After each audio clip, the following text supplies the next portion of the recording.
Hello, and welcome to Crime Labs. As always, please like and subscribe to our channel to help us grow a voice for victims. Today, we'll be recapping the tragic case of Tamika Antoinette Huston. If you would like to hear more information about this case, please visit the Cola City Crime Podcast in the link here. Tamika was born in Spartanburg, South Carolina on December 11, 1979. During Tamika's childhood, her parents would separate, and she would go live with her grandfather, Daniel Huston. Tamika would be described as intelligent and bubbly by most who knew her. Before her disappearance, Tamika was doing very well for herself. She was only 24 years old, but she owned her own home in Spartanburg and had recently gone back to school to become a nurse. She was working as a server and would eventually quit her job to focus completely on school. Tamika had just gotten out of a long-term relationship, so Tamika had been living on her own 3 months prior to her disappearance. The relationship would end for unknown reasons, but there would be some accounts of violence.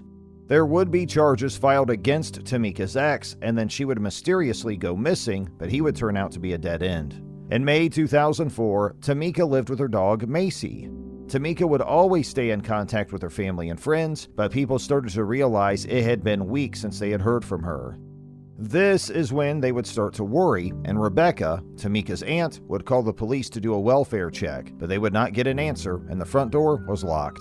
When the police got inside Tamika's house, they would realize Tamika had not been home for a while because her dog had not been fed. This was a clear sign to the family and police that something was terribly wrong. During the investigation of Tamika's home, they would find her cell phone, her driver's license, and 3 uncashed paychecks from her past job, but her car was nowhere to be found. Tamika's family would take extraordinary steps to find Tamika. It would seem to those closest to Tamika that her case was not getting the coverage through the media that she deserved, and this would prove to help the family get closer to answers. Tamika's car would be found, but nothing much would come of it at first, except for a set of keys that did not belong to Tamika. Through great detective work, police were able to find the apartment complex that the keys belonged to, but they ran into a problem trying to figure out what individual apartment the keys belonged to. They would finally catch a break that would lead them to the correct apartment and the tenant that used to live there. The biggest question is, does this person know where Tamika is? Police would announce a person of interest who was evicted 1 month after Tamika vanished. Tamika's case would start to get some attention, and her case would be featured on America's Most Wanted, as well as headline news. This would lead to a tip from a female minor who remembered going back to that very apartment with a man named Christopher around the same time Tamika was missing. She recalled many strange details, including a reddish-brown stain on the floor.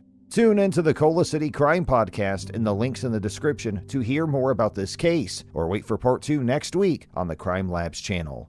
Thanks for watching Crime Labs. Please visit our channel to watch our playlists. Thanks for watching Crime Labs on YouTube. Please click here to watch our other videos.